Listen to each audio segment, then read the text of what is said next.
The environment in which we find ourselves intersecting with our human needs to survive, feel secure in that survival, have a sense of love and belonging, and develop earned love in the form of self-esteem, the love that we grant ourselves when we embody the ideals that we choose.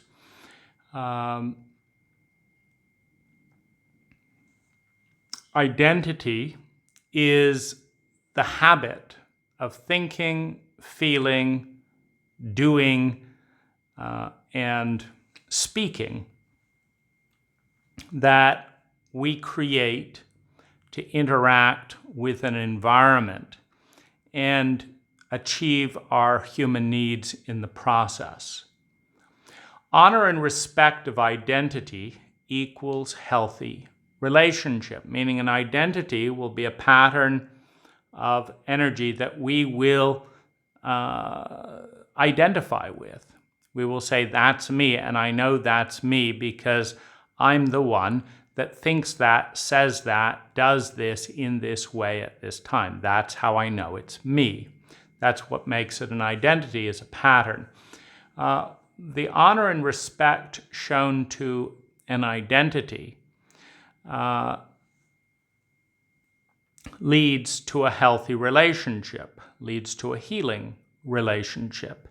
And a healing relationship, correlating with a loving relationship, is a relationship in which both people, in which the whole, both parts or all the parts of the whole, heal or become whole by, in this case, meeting their human needs to survive, feel secure, have a sense of love and belonging, and develop self-esteem as the first four in Maslow's hierarchy of human needs. Dishonor and disrespect equals violation. So respect, to see and see again. If I see this finger, I have the capacity to respect it. And for example, if I see this finger, if I spect and respect the finger, I will not take a hammer and hit it. Now, if this finger is blocked and I have a blind spot, then there's any number of things that I may do to disrespect the finger because I'm not paying attention to it, because I don't see it. And this, obviously, in an emotionally and traumatically illiterate culture, means that there's a lot of disrespect, meaning it's very hard to respect feelings that are being buried, that even the person feeling them has committed themselves to not acknowledging. It's just as hard to feel feelings that someone else knows they're feeling, but they tell you the exact opposite. And so with dishonor and disrespect, you have violation. Dishonor is when you see something clearly. Okay, I see your finger. The honoring of the finger takes place as we don't hit the finger with a hammer, meaning we dishonor what we respect, meaning we say, okay, I see you. I see that you're there, and I respect that. But I don't honor you. I refuse to honor the fact that your pain hurts and that that is a reason not to cause that pain. I refuse to adjust my behavior to accommodate your needs. I dishonor this need. I dishonor what I see. And in doing so, boundaries are violated. You can think of a field violated. The field of friendship, for example, is violated when one person consciously causes the other person harm and lies about it or pretends that's not a big deal. So you have a violation of the template or the idea of friendship, which includes helping each other meet their human needs, not destroying them. Violation leads to a number of things. One of the things that violation leads to is a pattern of brain degeneration. And to basically understand, this in psychological terms, we have the reptilian brain that is designed to deal in sociopathic systems or sociopathic ecologies with protocols of fight, flight, and freeze, a pattern of dissociation, a pattern of emotional numbness and shock, and a pattern of self-absorption. And so we have dissociation emotionally, self-absorption, and some instincts to fight, flight, and freeze. Now, the sociopathic reptilian brainstem leads to deteriorating relationships because they're not honored. The feelings, etc., of the other person, if anything, are used in manipulative contexts to obtain an end that is not viewed as attainable by healthier means. And so when you dishonor, disrespect, and violate, you deal with a degeneration in brain function, meaning you have a number of different higher functions in the brain, culminating in the transcendent brain, where through the lens of the transcendent brain, we are one. Everything matters. There's no artificial boundary between me and everything else. And I want to be in service to the beauty, the goodness, the truth of something bigger than myself. And so that's looking at life through the transcendent lens of a certain form of the brain, a certain region in the brain. Below that, you have strategic, future thinking. You have aspirational dreaming and thinking about yourself, most likely. I want this, I would love to have that, I would like this. So it's not in the transcendent arena, but it tends to be personal aspirations towards beauty, truth, and goodness. That would be nice. I would like that. That appeals to me. I wish I could have this. So you have future vision of a self-oriented nature, or perhaps your group. I'd like my group to be like this, and then you have kind of mental, emotional survival coping strategies and adjustments and compromises, and then you have lineal logic, that you're dealing with in conflict with strong limbic and explosive emotions, which tend to be present again in when survival is threatened, when there's shock, when there's something not right. I'm angry about that.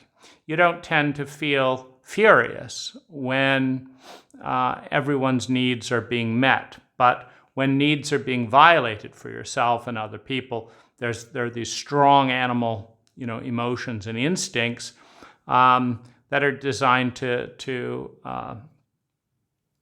force respect. You don't cross this boundary, and then you come down and but you have logic and reason, and then you come down into the pure instinct of limbic emotion with no particular logic and reason. I just want to hit something and I don't care about the future.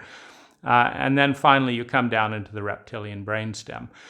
When you violate boundaries that relate to human needs, you call the consciousness down in a slow regression, down to feeling very young and traumatized, or age regression and deteriorating, but also going to the base of the brainstem, which is a form of deterioration because the reptilian brainstem comes from the 200 million year old crocodile brain that was in a completely sociopathic environment. So to go back 200 million years because of sustained chronic abuse and violation in your environment is a deep form of regression. You also have adaptation or adaptation. So in a healthy environment, the right for each individual to meet their needs is self-evident in a healthy empathic environment. You want to survive? Me too. I want to survive too. You want to feel secure in that survival? Me too.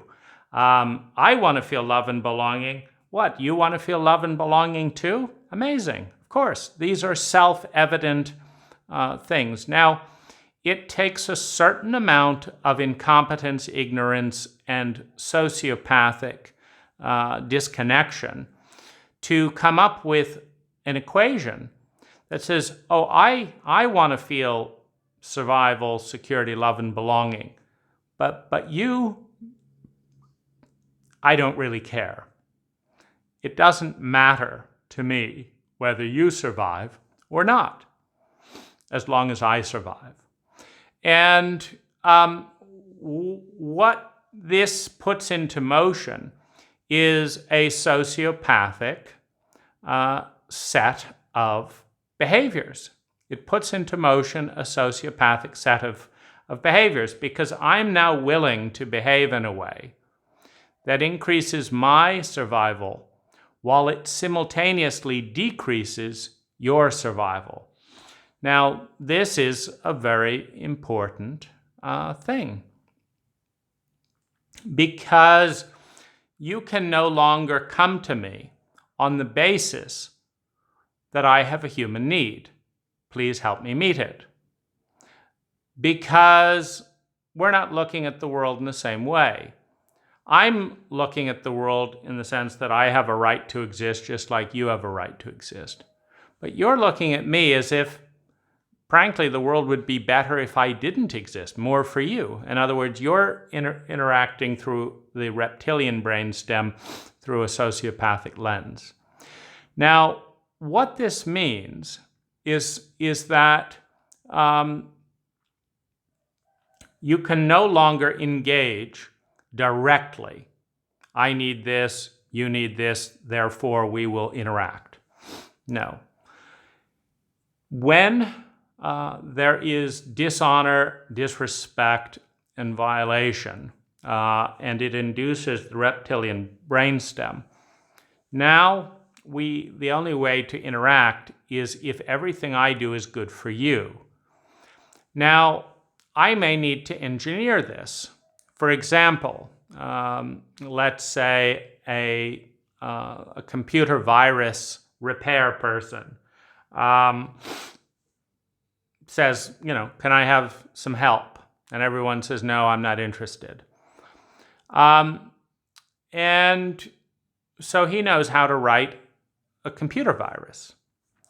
And so he writes it and sends it around the world. And then he says, by the way, I can help, but you have to pay me. You have to meet my needs, or I will not help you clear up your computer. And then you can't get your work done. And then your survival, security, love and belonging, self-esteem, etc. will go down. But for a fee, I will fix your problem. And then the question is, okay, so you'll fix and take care of me if I pay you this amount. And yes, okay, well, now you have an adaptation where there's no longer any trust in the cult framework that if I have a need, it will be met.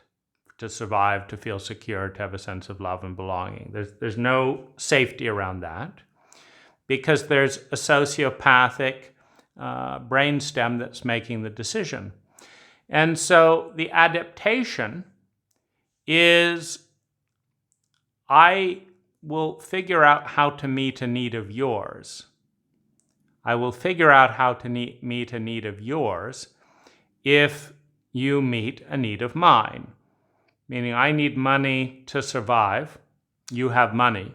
You need someone to clear up the computer virus that I sent out around the world, and I will do it. I know how to do it. After all, I wrote the virus. And so you had to have an adaptation of an identity or a persona. Because in a sociopathic interaction template, there are no direct respect, honor identities. There are adaptive identities that are mutually survival-oriented. I won't blow up your country if you don't blow up my country. We both have nuclear weapons. Two sociopaths discussing mutual survival. But if you didn't have weapons, I just might blow up your country because I don't really care about your people. I'm a sociopath. And I only care about me. And because in order for me to have all this power and public money, my people have to be doing well, then I care about my people because they pay my salary. And now I'm in a battle with you who I don't care about, but I care about my salary, and so you have an adaptation. Now, with every single adaptation comes inefficiency. There's a variety of inefficiencies that come in with adaptation. And you can think of it as a water flow. If water can just flow over here and connect with water over here, it's very simple. You just make a path, the closest path, the most direct path to connect the two sources of water, and they meet there, and it's highly efficient. But in an adaptive framework, you introduce more and more meta-conversations or roundabout loops on the way to meeting the human need. Because if I, as a human being, matter to you as a human being, then it doesn't matter what I look like. It doesn't matter what car I drive. It doesn't matter how much money is in my bank account. It doesn't matter if I'm going to have sex with you. It doesn't matter whether I have political clout. I'm hungry. I need food. You have some food. And I matter. So you share your food.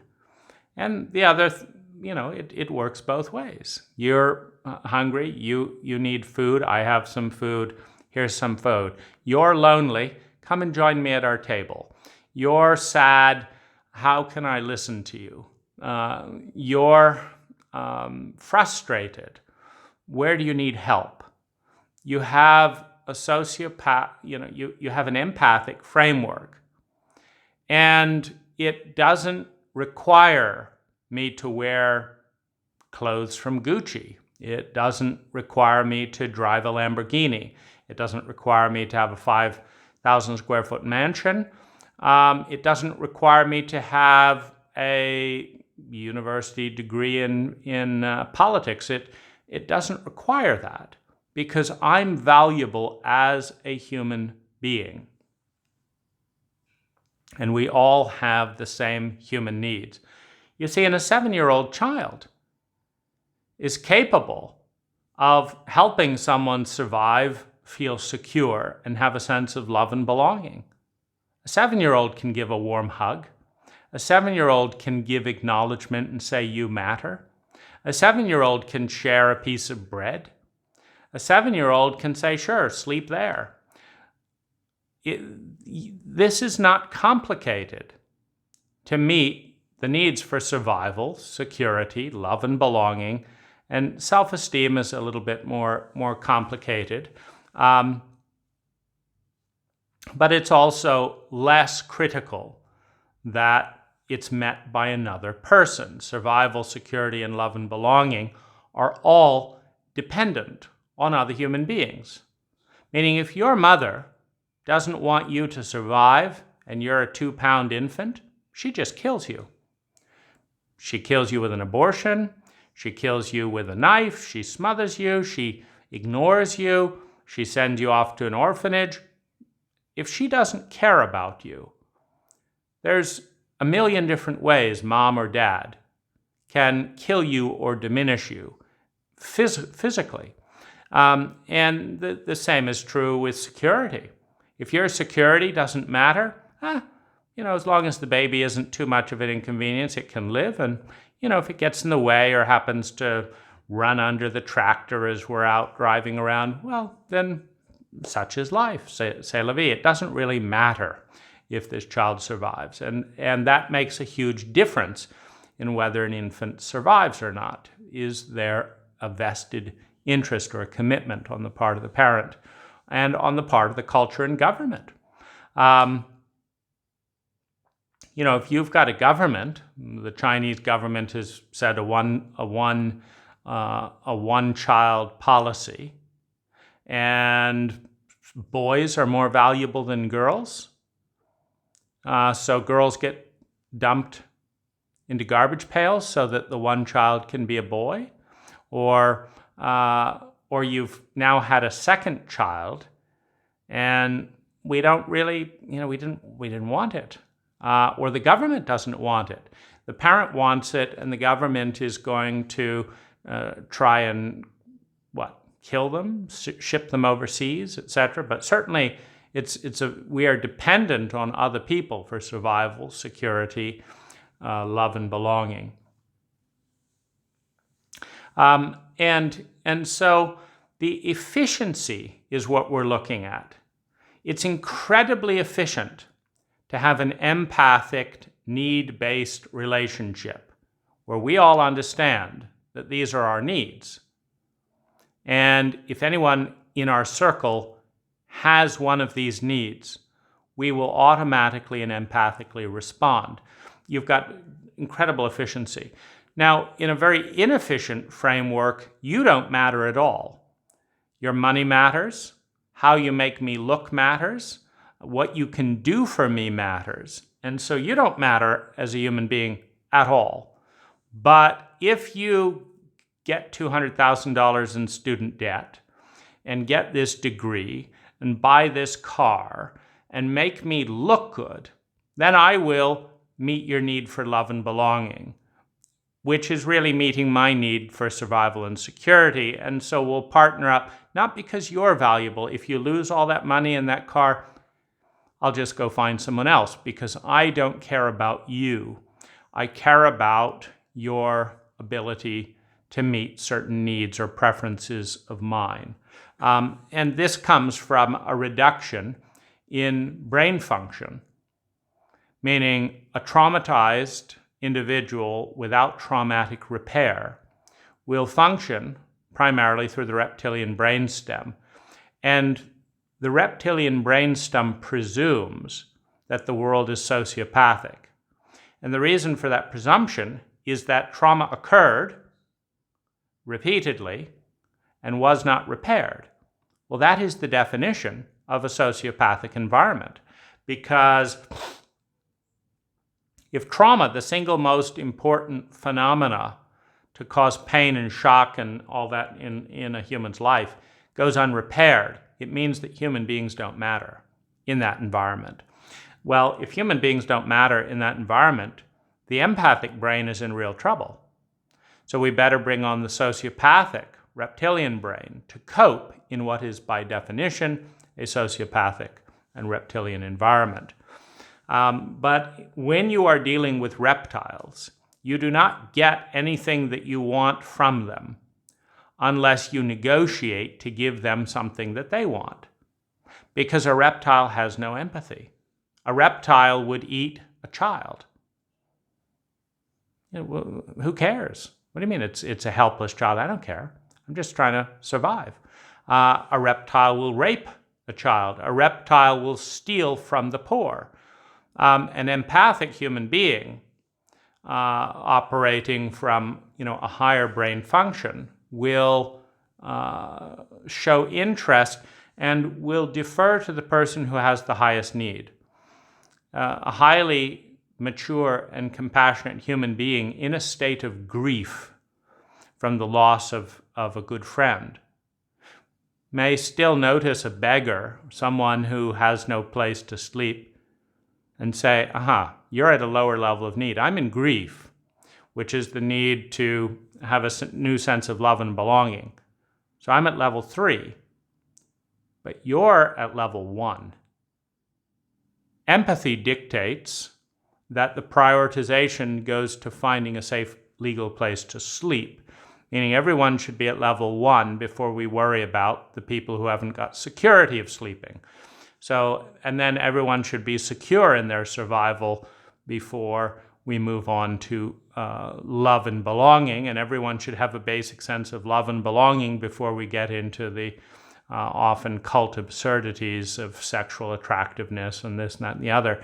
Whether or not someone is wearing the latest clothes is far less important from the paradigm of human needs as whether everyone feels that they belong, that they're with safe people who will stick their neck out to protect the circle.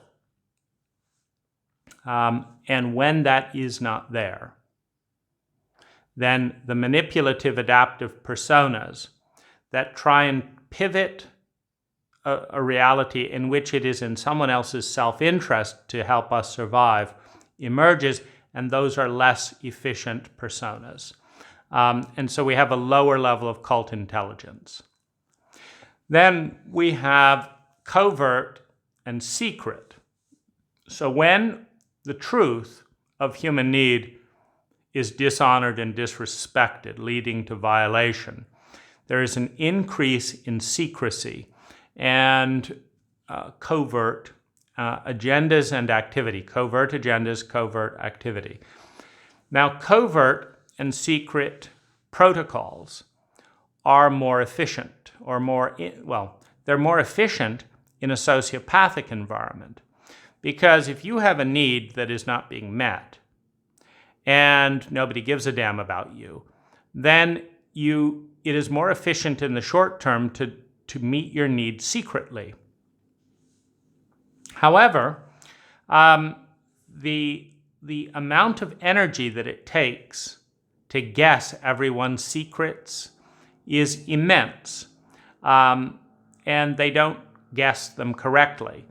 And if you could imagine driving on the highway at night without any lights at all, there would be a lot more traffic accidents and you'd drive a lot slower.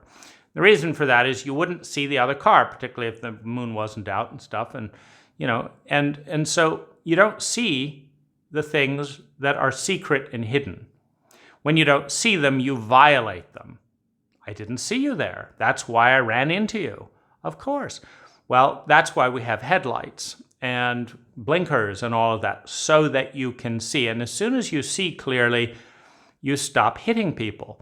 Well, it's far more efficient to arrive at your destination unhit and out of an accident than it is to arrive dead or with a totaled car or with your door bashed in. It's more efficient to arrive in one piece. And so the more sociopathic the environment, the more secrets and the more covert the agendas and behaviors, and the more inefficient. So we're dealing with levels of intelligence. And secrets, of course, equal mutual dishonor. Now, one of the important things to be aware of in a chauvinistic culture is that everything that is deemed to be feminine is deemed to be less valuable and thus less honorable, and is thus less honored than everything that is deemed to be masculine. And this results in the feminine domain of both men and women being violated. And we can think of the earth, our environment, as the feminine component in the relationship between the I and the environment that surrounds and creates the I. We have the I and the mother that creates the I. We will see denigration towards the ecology, towards the circle, towards the environment, as the I is overvalued and the environment that sustains the I is undervalued, as speaking is overvalued and listening is undervalued, as giving is overvalued and receiving is seen as weak, and in that way as taboo. As knowledge is overvalued and mystery and wonder is patronized, then we have a situation where half of the psyche is disrespected and dishonored. And so to meet its need for honor will become more secret, more covert, more efficient well-being will descend. And many of the deepest traumas in our cult are in the domain of abuse patterns directed towards the feminine in both men and women. Sensitivity, a feminine trait, often subjects sensitive men to be targeted for abuse. And there's a couple of different, there's three different things that we can understand and learn about identities that kind of tie in here. One is that we can learn about the environment from patterns in an identity. Meaning, if we understand that every identity that forms is in the intersection or the nexus between human needs and the environment, then we understand that the identity that we form is the identity that the environment most rewards by meeting the human needs if your pattern of engagement is like this, and not meeting human needs if your pattern of engagement is like this. And what that means is that if you understand the group identity patterns, for example, in the United States, smiling in a really heartfelt way is about 500% less common than smiling in a heartfelt way in Thailand. And so one of the things you realize is that then the American cult rewards human needs of survival, security, love, and belonging, and less if you do heartfelt smiles than if you pretend to be serious and important and busy and too busy for such frivolous things as feminine engagement. You know, who needs smiles? I've got something important to do. When you understand that the American cult elevates your rank if you are busy rather than if you've got spacious quality time, then you can understand why you have so many people rushing around, frantically pretending to be busy and making up things to do even if there's nothing coming in from the outside. I mean, how do you get to be retired and still so busy you've got to go? Where are you going? What have you got to do? Well, we're really busy. And you can understand the intersection. You learn about the cult by the personas within the cult. And of course, in Thailand, when you're busy being serious, you have people say, "Why are you so serious? Why you talk so much? Why not smile?" And so suddenly you're encouraged to smile 500% more. I mean, this is not a video for Thais. This is a video by an American in an American cult, which is why there's been no smile. And it has been viewed as important because we're a left, we're a linear conceptual cult where the important things are said clearly and it was said efficiently enough. This is now it's a little bit feminine because we're going on the inside than the out, but we're doing it in an important way. And so there's no one been saying, "Oh, why can't we smile more?" But if you were in Thailand, a more feminine cult, then this would be complete and utter nonsense. And of course, they are happier in Thailand because the masculine-feminine balance is healthier. We can learn about the cult intelligence plus who we are by the identities in play in the cult. And so this is both obvious and important. If we understand the identities around us and that they were formed by the cult and to a certain extent by the natural world, then we can understand how and why each person in the cult developed a certain identity. By analyzing the function of an identity, we can birth new ones. And so when we step and transcend the cult paradigm, the dogma, and look at and say, okay, we've got a lot of rather boring, unpleasant personas that are there because they are rewarded by the cult hierarchy of values and ranking system in a dysfunctional cult. All cults are dysfunctional at one level or another.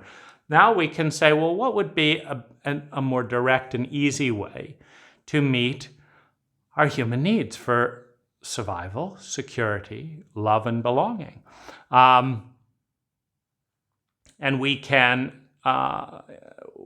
design new identities in a conscious act of co-creating cultures with a goal of increasing the ability to win mutually.